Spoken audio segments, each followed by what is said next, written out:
Hey everyone, in today's video, I'm going to show you how to change username on Discord. So whether you're on desktop or mobile, I'll also explain the new username rules plus a few tips if your name is already taken. Let's jump in. So first, let's change your main username, which is what everyone sees across Discord. So start by opening Discord. At the bottom left corner, click the gear icon to open user settings.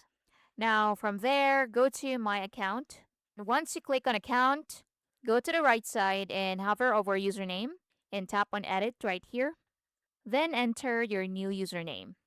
Then type your current password to confirm and click on done.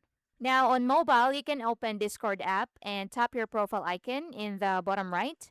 Then tap on account, tap on username, then just enter your new name and confirm your password, then tap on save.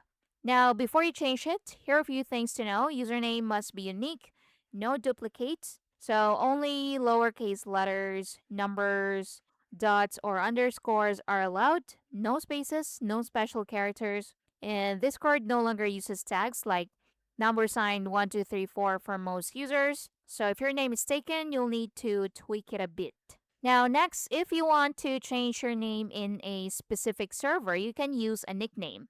So to do that, close settings and go to the server, right click your name, click edit server profile, enter a nickname and save. And that's basically it. That's how you can change your username on Discord. Thank you for watching. I'll see you in the next one.